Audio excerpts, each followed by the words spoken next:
Alhamdulillah kita sudah menyanyikan lagu Indonesia Raya dan Mas PKS bersama-sama. Ustadz dan Ustazah sekalian, kita lanjut ke acara berikutnya. Kita akan dengarkan pengantar dari pimpinan kita, Wakil Ketua Majelis Syuro, Ustadz Dr. Haji Muhammad Hidayat Wahid LCMA, yang akan menyampaikan pengantaran kepada kita pada hari ini. Pada Ustadz, kami persilakan. Baik, terima kasih.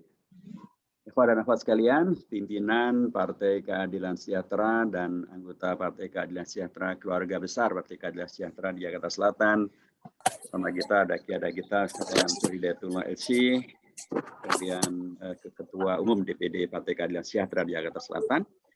Juga ada Ustadz Furqon Yudhistira, Ketua Kaderisasi DPD Jakarta Selatan, dan seluruh ikhwan dan sekalian, Bapak dan Ibu semuanya, sahabat-sahabat semuanya, anggota utama dan anggota dewasa Partai Keadilan Se-Jakarta Selatan yang semuanya saya hormati. Alhamdulillahirrahmanirrahim. Assalamualaikum warahmatullahi wabarakatuh. Waalaikumsalam warahmatullahi wabarakatuh. Alhamdulillahilladzi arsala rasulahu bil huda wa dinil haqqi liyudhhirahu 'alad dini kullihi wa kafa billahi syahida wa kafa billahi nasira wa huwa alladzi ba'athahu mu'alliman wa mubasysyiran wa nadhira wa da'iyan ila Allahi bi'idnihi wa sirajan munira.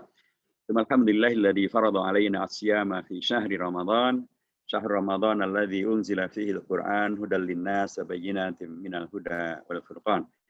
Asyhadu an la ilaha illallah wahdahu la syarikalah wa asyhadu anna sayyidana Muhammadan abduhu wa rasuluhu wa safiyyuhu alladzi la nabiyya ba'dah. Amma ba'd.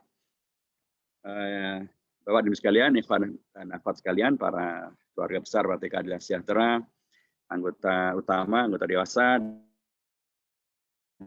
dan seluruh kiai yang semuanya saya hormati. Luar biasa mengisi kegiatan di bulan Ramadan, diantaranya dengan kegiatan pagi hari ini, sehari bersama Al-Quran. Tentu kegiatan ini adalah sebuah pemantik agar kita sepanjang hari selalu bersama dengan Al-Quran, sepanjang malam selalu bersama dengan Al-Quran, baik secara langsung maupun secara tidak langsung, tapi semangatnya adalah selalu bersama dengan Al-Quran. Satu karunia yang sangat besar karena banyak sekali, atau bahkan mungkin hanya PKS, partai politik yang mikir tentang sehari bersama Al-Quran.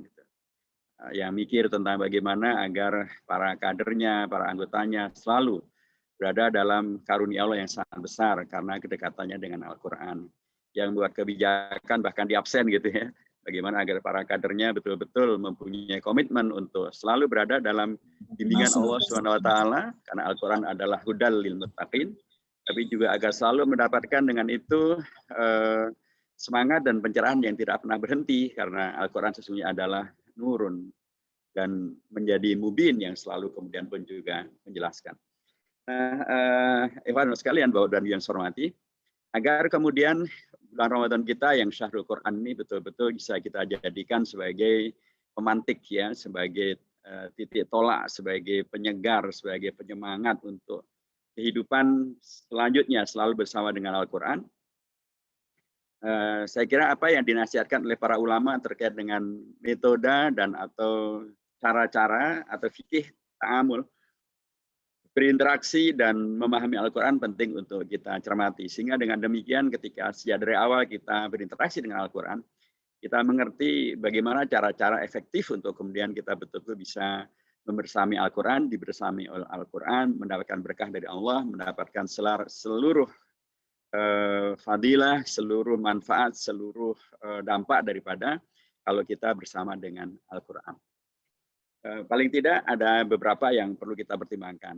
Pertama dulu Abdullah bin Mas'ud radhiyallahu anhu, salah satu tokoh sahabat Rasulullah yang bahkan Rasulullah pernah meminta agar Al-Quran dibacakan oleh beliau, dan Abdullah bin Mas'ud menyampaikan, Alaysa alayka unzil, wahai Rasulullah, bukannya Al-Quran diturunkan kepada Anda, kok baginda meminta saya untuk membacakannya. Rasulullah menyampaikan, ya saya ingin mendengarkan bacaan dari Anda, Abdullah bin Mas'ud. Abdullah bin Mas'ud pernah menyampaikan bahwa salah satu cara agar Al-Quran itu bisa kita resapi adalah menjadikan Al-Quran itu sebagai sesuatu yang seolah-olah dia hanya sedang bicara dengan Anda. Dia hanya sedang bicara dengan pembaca Al-Quran. Seolah-olah Allah hanya sedang berbicara dengan antum saja. Dan dengan cara itu maka ada beberapa makna yang bisa difahami di sini. Pertama, kalau Allah sedang mengajak kita bicara dan hanya kita saja yang sedang diajak bicara, subhanallah, kita merasa tersanjung, betapa tersanjungnya kita. Kita bisa bayangkan kalau tiba-tiba misalnya seorang, katakanlah Gubernur Jakarta Anies Baswedan gitu. Kemudian secara spesifik kontak ke antum, nelpon ke antum, atau WA ke antum. Pasti ada perasaan yang kemudian merasa bahwa kita dihormati, kita dipentingkan begitu ya.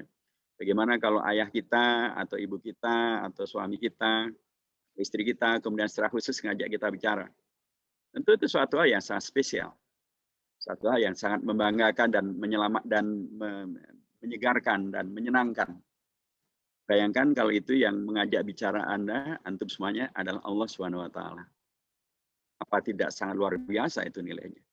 Dengan demikian maka akan hadirlah semangat untuk terus berinteraksi dengan Al-Quran. Karena kita tahu bahwa Allah sedang ngajak kita bicara.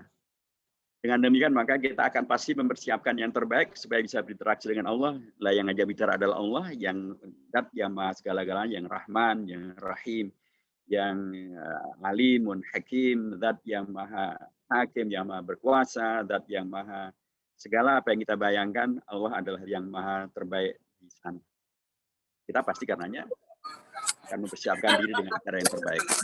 Kalau kemudian Allah lah yang mengajak kita bicara, pastilah kemudian kita tadi ya tidak malas-malasan, kita tidak asal-asalan, juga kita tidak kemudian dalam tanda kutip tidak memahami apa yang ada yang akan dibicarakan begitu ya. Karena pada hakikatnya sebagaimana kalau kita bicara dengan katakanlah dengan suami atau dengan istri atau dengan anak yang kita sayangi atau anak dengan orang tua yang menyayanginya atau kita dengan pimpinan yang kita sangat hormati, pasti kita akan ripuh kalau kita tidak paham yang dibicarakan apa sih gitu. Pasti kita akan merasa tidak nyaman kalau kita tidak mengerti apa yang disampaikan. Pasti kita inginnya ada interaksi, ada dialog, ada komunikasi yang tidak terputus, ada timbal balik, sehingga dengan cara itu maka kita pun merasa bahwa kita membalas kebaikan daripada yang mengajak bicara dengan kebaikan yang lain. Kita menghormati beliau. Karena pastilah, apalagi kita orang timur ya, kalau kemudian kita nggak ngerti apa yang diomongkan dan kemudian kita tidak bisa merespon dengan baik, ya pasti ada rasa bersalah.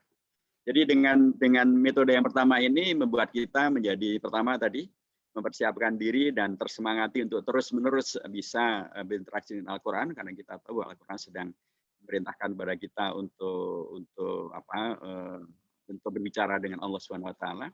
Dan nomor dua, dan ini sebenarnya masuk kepada kiat yang kedua, yaitu kita pastilah kemudian ingin memahami apa yang sedang dibicarakan, apa yang sedang diomongkan, apa yang sedang disampaikan. Sebelum ke kiat yang kedua, dalam konteks kiat yang pertama itu, maka karena kita yang sedang diajak bicara, maka tentu kita tidak sedang menunggu orang lain, atau kita sedang mempersilahkan, silahkan deh orang lain, saya mah nanti saja, atau kita menunggu untuk besok-besok saja, saya kan masih ada waktu yang panjang. Tidak, pasti kalau kita sedang diajak bicara, tentu kita ingin kemudian merealisasikan secepat mungkin apa yang diinginkan oleh yang mengajak kita bicara. Dan itu adalah Allah Subhanahu wa taala. Nah, kiat yang kedua karenanya agar kita bisa melaksanakan apa yang dibicarakan, tentu kita penting untuk memahami apa yang diomongkan. Nah, disinilah para ahli tafsir kemudian menyampaikan pentingnya memahami apa yang kita baca, agar tidak terjadi kaidah yang mengatakan kam mintalin lil Qur'ani wal Qur'anu yang anhu. Banyak loh yang baca Al-Quran, pada ayat yang dibaca itu sedang melaknatinya, tapi dia nggak sadar bahwa Al-Quran sedang mengkoreksi dirinya. Kita diperintahkan untuk mendirikan sholat, tapi kemudian sholat tidak didirikan.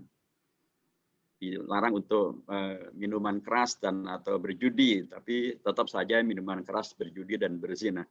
Nah itu kan sedang terjadi, seseorang membaca Al-Quran, ya Al-Qurannya dibaca, tapi sebenarnya yang dibaca sedang mengkritisi dirinya, sedang mengkoreksi dirinya, tapi dia tidak sadar karena dia tidak paham. Itulah karenanya sangat dipentingkan, ini ya kiat yang kedua, bagaimana kita memahami ayat-ayat Al-Quran yang kita baca itu. Sehingga dengan demikian maka tadi kiat yang pertama, dialog komunikasi tadi betul-betul nyambung, sehingga kita bisa berinteraksi maksimal. Memahami Al-Quran, tentu ya dimaklumilah kalau kita semuanya bukan orang Arab gitu ya, dan karenanya tidak memahami seluruh ungkapan Al-Quran di dalam bahasa Arab, karena memang juga tidak semua orang Arab juga paham tentang seluruh ungkapan Al-Quran. Bahkan dulu pun juga demikian. Tapi itu bukan halangan untuk memahami Al-Quran. Alhamdulillah, sekarang Al-Quran sudah diterjemahkan ke dalam seluruh bahasa, ya, termasuk ke dalam bahasa lokal di Indonesia ini.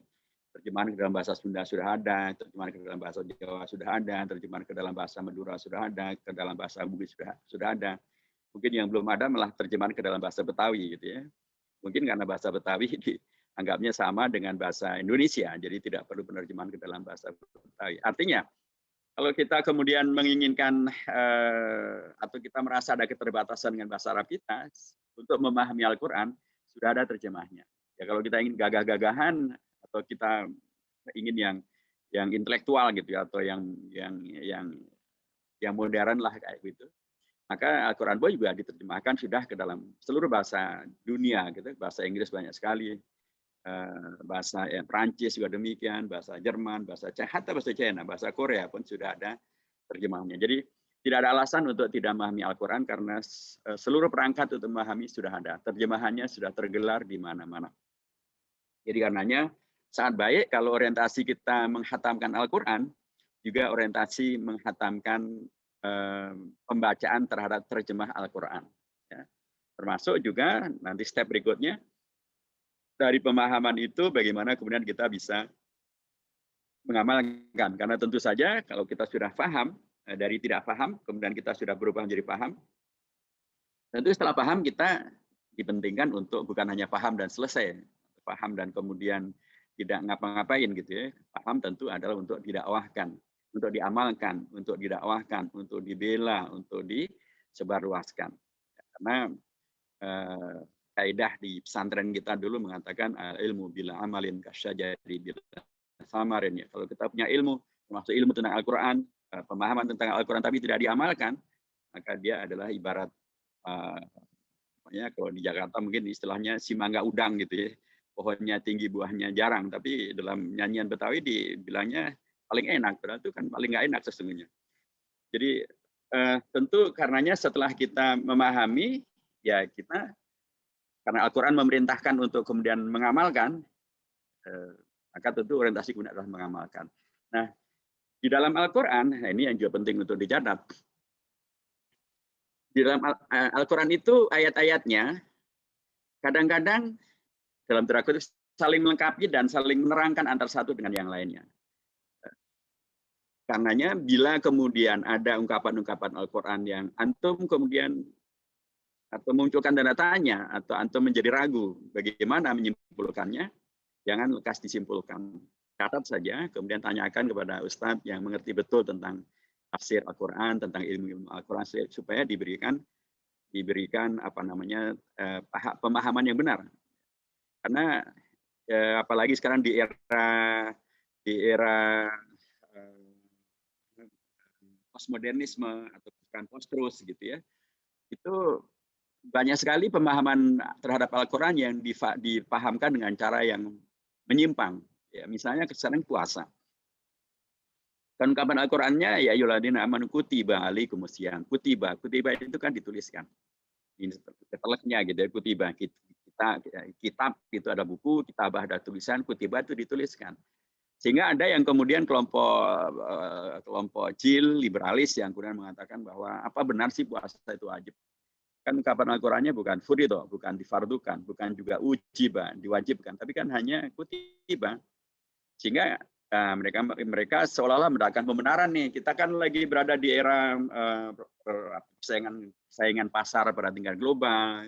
Kalau kita kemudian akibat puasa kemudian menjadi tidak produktif, kemudian produktivitas kita rendah dan pasar kita dikuasai oleh asing, kita akan sangat rugi. Jadi karenanya ya kita harus kembalikan pada makna yang asal, yaitu kutiba. Kutiba itu hanya dituliskan, artinya boleh puasa, boleh tidak puasa, selama tidak mengganggu kepada prinsip tentang tadi kewajiban untuk berproduksi. Jadilah kemudian menurut mereka puasa tidak wajib. Yaitu kalau Al-Quran mengatakan dzalika mablaghuhum minal ilm, ya ilmunya baru sampai segitu doang, gitu. Bahasa Arabnya baru ibtidaiyah gitu. Jadi ya, tapi itu kan salah.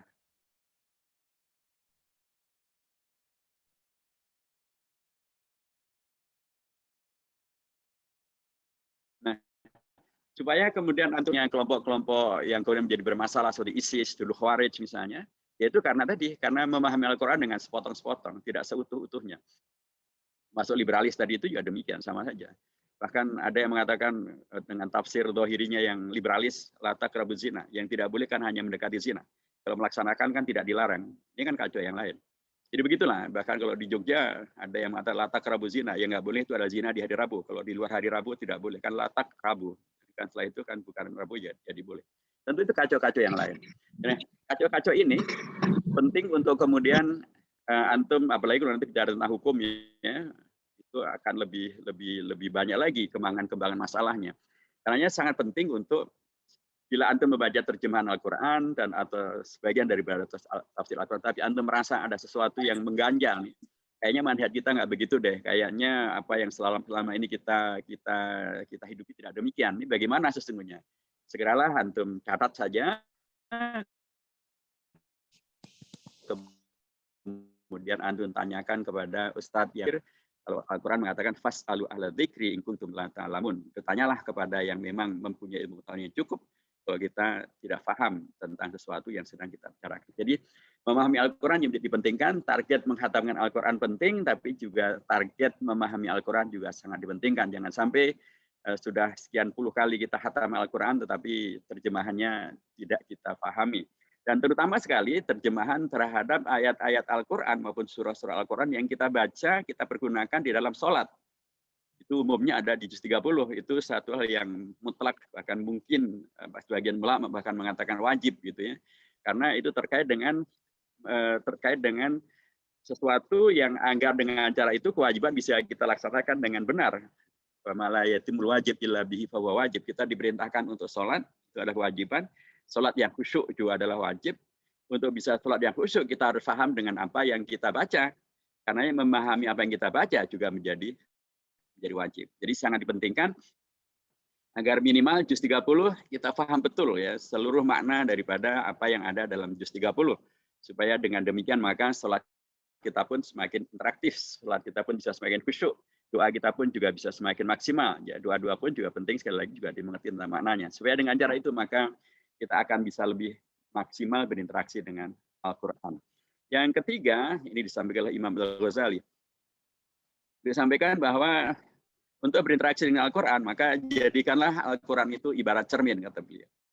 Nah, jadi kalau Anda melihat pada cermin dan Anda hanya Anda sendiri yang melihat pada cermin, Anda akan lihat apakah Anda sudah rapi, sudah pantas, atau masih cemong, atau masih aut-autan gitu. Anda sendiri yang tahu. Jadi kata beliau, kalau kemudian Anda setelah melihat pada cermin itu, kemudian Anda melihat bagus, bersyukurlah pada Allah SWT. Dan terus lanjutkan, terus tingkatkan.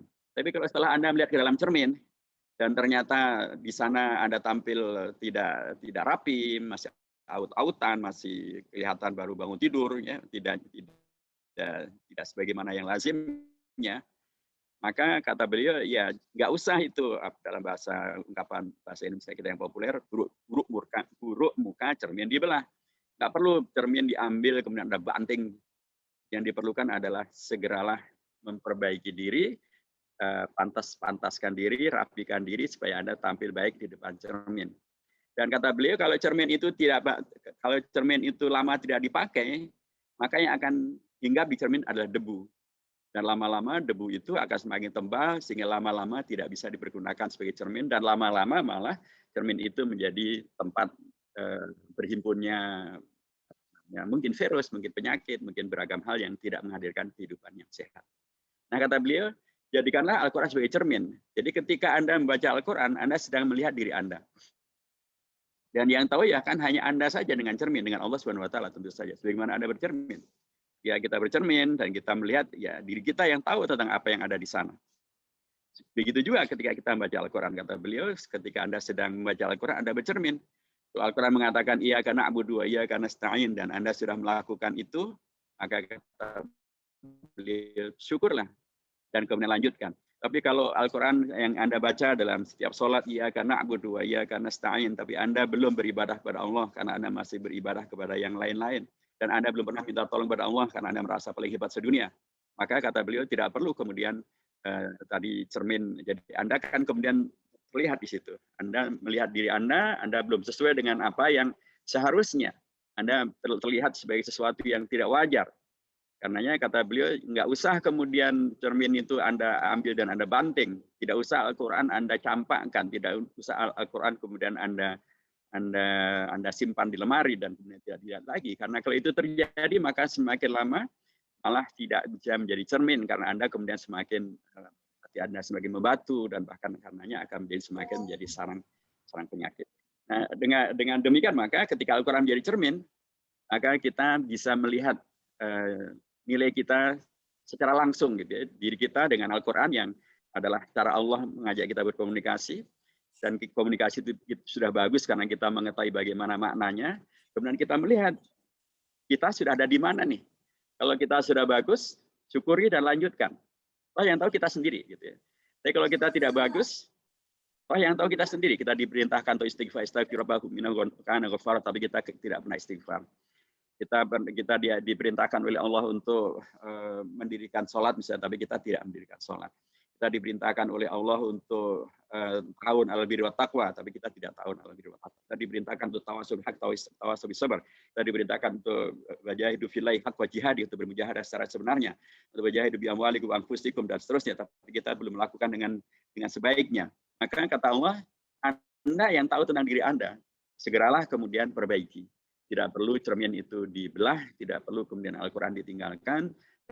Dan kalau itu terjadi, maka Anda akan semakin buta mata, buta hati.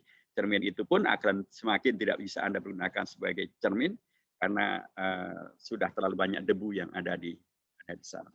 Nah, Ikhwan dan akhwat sekalian, Bapak Ibu yang saya hormati, dengan 3 pendekatan itu menurut saya kita sebagai Partai Keadilan Sejahtera dan kader-kader utama dan senior daripada Partai Keadilan Sejahtera tentu akan semakin bisa untuk kemudian kita semakin merealisasikan apa yang menjadi tujuan kita bersama, target-target kita dalam konteks partai. Karena Al-Quran pun sesungguhnya tidak pernah diturunkan dengan tanpa target. Kalau kita rujuk ke dalam tartib nuzul aswar, bagaimana tertib daripada Al-Quran itu diturunkan per surahnya begitu ya. Karena itu akan berbeda dengan tartib mushaf. Jadi tartib yang ada di mushaf sekarang, yang ada dimulai dari surah Al-Fatihah, kemudian Al-Baqarah, kemudian Ali Imran, ditutup dengan Qul huwallahu ahad, Qul a'udzu birabbil falaq, Qul a'udzu birabbin nas. Itu adalah tertib penulisan Al-Quran sebagaimana atau tertib pengumpulan Al-Quran sebagaimana diulangi atau dibacakan pada akhirnya oleh malaikat Jibril sebelum Rasulullah wafat. Begitulah diletakkan dalam urutan dari awal hingga akhirnya. Tetapi turunnya per surah atau per ayat itu tidak semacam itu. Kita tahu bahwa pertama kali surah yang diturunkan adalah surah Al-Alaq, Iqra bismi rabbikal ladzi khalaq, bukan surah Al-Fatihah. Kemudian surah Al-Qalam, Nun wal qalam wa ma yasturun. Kemudian surah Az-Zalzal, surah Al-Muzammil, ya ayyuhal muzammil qum al-laila illa qalila. Kemudian surah Al-Mudaththir, ya ayyuhal mudaththir. Begitu seterusnya.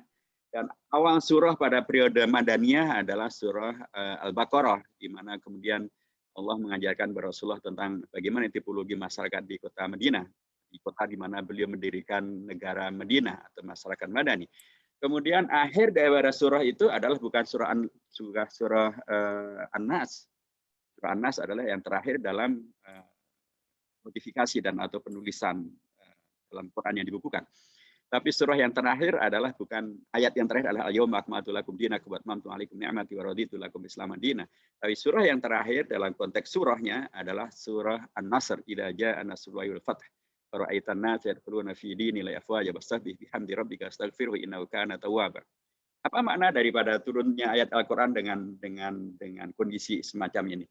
Sangat mudah kita simpulkan bahwa Allah sedang mengajarkan kepada Nabi besar Muhammad SAW dan kemudian kepada kita semuanya bahwa Al-Quran itu diturunkan dengan tujuan yang sangat-sangat luar biasa. Dimulai dengan Iqra bismi rabbikal ladzi khalaq, itu ada menghadirkan sebuah revolusi yang luar biasa, bukan hanya mental, apalagi mental. Revolusi yang betul-betul menghadirkan sebuah pemahaman perilaku yang sama sekali berbeda, tapi yang sangat luar biasa benar, yaitu Iqra bismi rabbikal ladzi khalaq. Umat diajarkan untuk menjadi umat yang maju, umat yang tercerahkan, yang terpelajar, yang menguasai ilmu pengetahuan, tapi sekaligus tidak keluar daripada nilai-nilai rohaniah, nilai-nilai ketuhanan, nilai-nilai keilahiahan, dan karenanya Bismi Rabbikal Ladzi Khalaq adalah satu kesatuan yang tidak boleh diputus menjadi Iqra saja atau Bismi Rabbika saja. Dengan cara itu maka diajarkan juga bahwa sangat penting memahami bahwa Islam mengajarkan sumuliah, memang mengajarkan kesatu paduan kesuksesan antara dunia dan akhirat, antara intelektualisme dengan spiritualisme, dan itu sangat dipentingkan dalam konteks kita berpolitik. Tidak mungkin kita bayangkan bisa menang kalau secara Iqra-nya kita tidak kokoh dan kuat.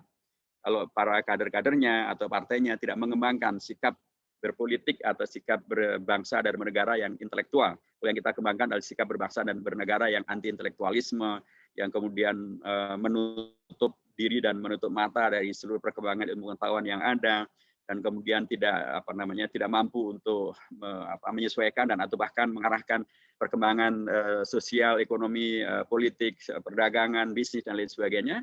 Kalau kita kemudian hanya menjadi pasar, ya kita tidak maju-maju. Tapi kalau kita menjadi Iqra dan kemudian Iqra-nya Bismi Rabbikal Ladzi Khalaq, maka kita bisa menghadirkan harapan-harapan akan Indonesia yang lebih baik, karena kita tampilkanlah para kader yang memang mempunyai orientasi menjadi lebih unggul atau berkeunggulan. Keunggulan yang kemudian tidak menghadirkan masalah karena Iqra-nya Bismi Rabbikal Ladzi Khalaq. Nanti yang kedua adalah tentang manusia-manusia yang berakhlak mulia. Wa innaka la'ala khuluqin adzim dalam surah Al-Qalam. Kemudian itu dipadukan dengan kuatnya interaksi dengan Allah Subhanahu wa taala dengan qiyamul lail dalam surah Al-Muzammil, dan kemudian dikuatkan dengan orientasi untuk menyebarkan kebaikan itu dalam konteks surah Al-Mudatsir, qum fa'andir wa rabbaka fakabbir.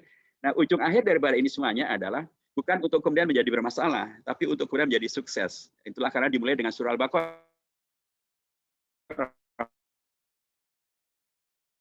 di mana kemudian kesuksesan mengelola berbagai dan beragam itu kemudian dimenangkan oleh Rasulullah melalui panduan Al-Quran dalam surah Al-Baqarah, ayat atau surah pertama yang diturunkan pada periode Madaniyah. Nah, ujung akhir dari ini semuanya adalah jelas bahwa ujung akhir daripada berislam dalam konteks Al-Quran bukan untuk kemudian menghadirkan masyarakat yang tidak jelas, masyarakat yang hanya begitu-begitu saja, atau masyarakat yang hanya menjadi pasar, atau masyarakat yang menjadi semakin bodoh, atau masyarakat yang semakin menjadi korban daripada fitnah, korban daripada intoleransi, atau korban daripada persekusi, atau sebaliknya menjadi masyarakat yang emosional, menjadi masyarakat yang tolim, menjadi masyarakat yang tadi eksklusif, menjadi radikalis, menjadi teroris. Sama sekali tidak demikian. Ujung akhir daripada perjalanan ini memang adalah kemenangan. Tapi kemenangan itu dihadirkan melalui trilogi yang sangat luar biasa. Pertama adalah kemenangan karena kita mampu terus menjaga seluruh potensi dan seluruh effort ini dalam konteks jihad. Ya, jihad itu adalah usaha maksimal melalui jalur fisik, apakah melalui jalur jihad qitali maupun juga melalui jihad siasi maupun juga melalui jihad yang semuanya memerlukan kekuatan fisik. Karena kalau kita tidak punya target-target partai bisa terpenuhi, bagaimana mungkin target-target dakwah bisa dipenuhi? Bagaimana mungkin kemudian kita bisa memenangkan ketika Nabi Asana bisa begadang sampai katakanlah 20 jam gitu ya, dan kemudian mereka bisa mengunjungi siapapun di masyarakat, menyampaikan ide mereka sehingga mereka bisa dekat dengan masyarakat, dimenangkan oleh masyarakat. Sementara kita karena sakit-sakitan, karena kita malah kemudian fisik kita sangat lemah, ya alih-alih kita bisa menyambangi masyarakat, alih-alih kita bisa terus-menerus berjuang, mungkin malah kita harus terus-menerus minta doa agar kita disehatkan, agar kita dijaga, agar kita mungkin malah dijenguk di rumah sakit. Nah, kapan menangnya? Jadi menjaga kekuatan fisik bagian daripada jihad yang kemudian menangkan. Karena ungkapan pertama dari surah An-Nasr adalah idza jaa nasrullahi wal fath. Itu adalah kemenangan melalui jalur fisik. Yang kedua, wa ra'aitan nas yadkhuluna fi dinil afwaja. Itu adalah kemenangan melalui jalur intelektual.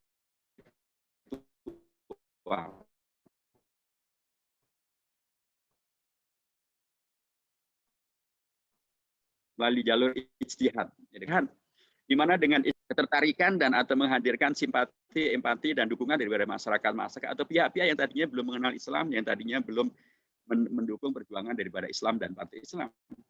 Mereka bisa melakukan itu karena kita intelektual, karena kita mempunyai kemampuan berijtihad, menghadirkan solusi, menghadirkan alternatif menghadirkan beragam hal yang kemudian menjawab beragam permasalahan dan menjawab beragam kegundahan. Itu baru akan terjadi kalau kita bisa melakukan ijtihad terus-menerus ya, menghadirkan kemampuan untuk membawa kepada munculnya solusi-solusi yang diharapkan. Kemenangan yang kedua ada ijtihad. Banyak sekali dan beliau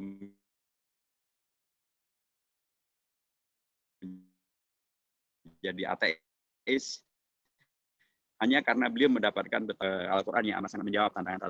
Yang ketiga adalah kemenangan melalui jalur mujahadah. Fasabbih bihamdi rabbika wastaghfirhu innahu kana tawwaba.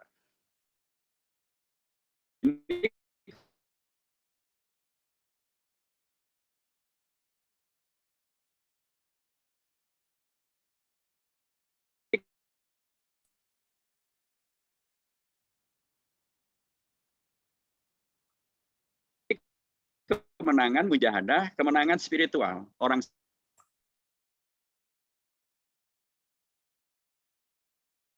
Afwan, suaranya putus-putus.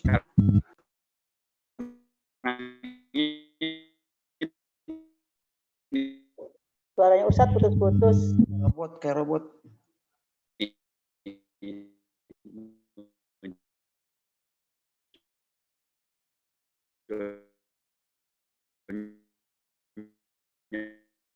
Suara Ustadz putus-putus, nggak ada ya?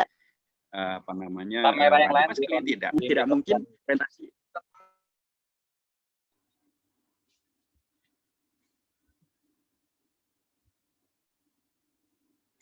Sinyal Ustadz mungkin.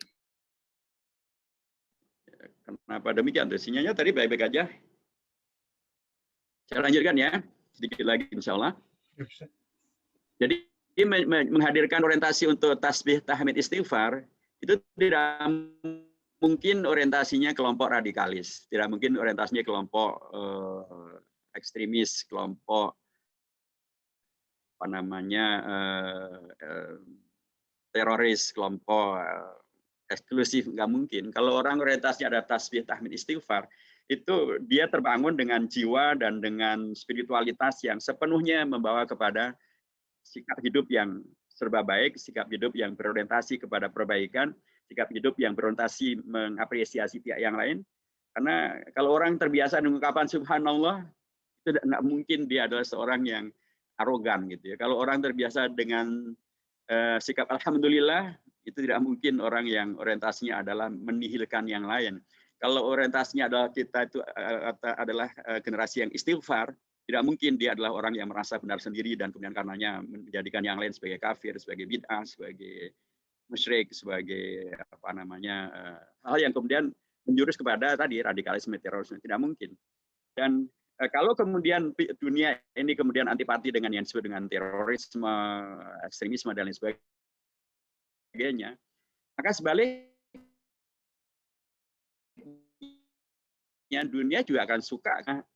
Ini yang menjadi tujuan daripada diturunkannya Al-Quran, dihadirkan Al-Quran sebagai hudal lil muttaqin itu, untuk kemudian bisa membingkai dan membimbing kita semuanya dalam perjalanan kita berinteraksi dengan Al-Quran, untuk kemudian menjadikan panduan dalam kehidupan kita, dalam konteks pribadi, berkeluarga, berjamaah, berpartai, dan seterusnya. Maka ujung akhir itu adalah kemenangan. Tapi sekali lagi, ada banyak tokoh yang kemudian memahami dengan agak tidak benar juga ketika mereka menyampaikan bahwa Islam itu memang terbagi dalam konteks surah An-Nasr dalam 3 tingkatan. Islamnya ilmu kalam, kemudian Islamnya filsafat, dan kemudian Islamnya tasawuf. Jadi pertama kali kita hanya ilmu kalam saja, kita masih hanya mengambil dari sisi-sisi yang bersifat yang zahir saja. Belum ada rasionalitasnya, baru filsafatnya, nanti rasional. Kemudian ujung terakhirnya, fasabbih bihamdi rabbika menjadi tasawuf. Dan karenanya menjadi dalam tanda kutip menjadi malah individualistik. Itu tentu tidak sesuai dengan apa yang kemudian terjadi dengan Rasulullah SAW. Jadi Rasulullah tidak kemudian menjadi dari jihad, kemudian istihad, kemudian mujahadah dan meninggalkan jihad dan istihad. Enggak, justru jihad, istihad, mujahadah, balik lagi jihad, istihad, mujahadah itu adalah trilogi yang tidak pernah berhenti. Jadi sekaligus ya jihad, ya sekaligus ya istihad, ya sekaligus ya mujahadah, sekaligus istihad, sekaligus mujahadah, sekaligus jihad, sekaligus mujahadah, jihad dan istihad. Begitulah yang terjadi karenanya setelah Rasulullah mendapatkan surah An-Nasr tadi, Dan nanti bahkan setelah beliau pulang dari Haji Wada dengan al-yawma akmaltu lakum dinakum wa atmamtu alaikum ni'mati wa raditu lakum Islam madinah, beliau mendengar bahwa Raja Ghassan sudah mengirimkan pasukan, dan Ghassan adalah kerajaan non-Islam dari kawasan Jordania sekarang. Mereka mengirimkan pasukan untuk menghancurkan entitas Rasulullah di Madinah. Maka Rasulullah dalam perjalanan pulang dari Mekah, dari haji itu, beliau memerintahkan untuk jahizu jaisha Usama. Segera siapkan pasukan dari bara Usama bin Zaid. Usama bin Zaid adalah remaja yang waktu itu masih berumur sekitar 17 tahun. Tapi oleh Rasulullah sudah dijadikan sebagai pimpinan pasukan yang ditinggal di Madinah untuk mempersiapkan dan jaga-jaga bila kemudian terjadi serangan terhadap ibu kota umat Islam jika ada di kota Madinah. Dan itu hanya menunjukkan sekali lagi bahwa Rasulullah memberikan kepada kita keteladanan tentang kemenangan itu tetap harus dijaga. Jangan kemudian setelah menang, kemudian tasbih, tahmid, istighfar, dan kemudian kita lalai, dan kemudian terjadilah umat Islam dihancurkan. Tapi kemenangan bila pun didapat, tidak akan guna menghadirkan arogansi, tidak akan menghadirkan terorisme, radikalisme, ekstremisme, dan segala yang kemudian fitnah yang disematkan pada umat Islam. Tapi juga tidak menghadirkan kealpaan dan kelalaian, menghadirkan terus kesiagaan untuk membela dan menjaga agar kemenangan Islam yang menghadirkan dan dikembangluaskan, didakwahkan sampai kemudian di Indonesia, di Jakarta Selatan, di tempat kita ini di abad yang ke-21, dan kita terus sedang memperjuangkan untuk kemenangan Islam melalui jalur. Saya kira demikian, ikhwan sekalian, barakallahu fikum wa a'anakumullah bi hadzal barnamij ar-ra'i wal mumtaz. Assalamualaikum warahmatullahi wabarakatuh.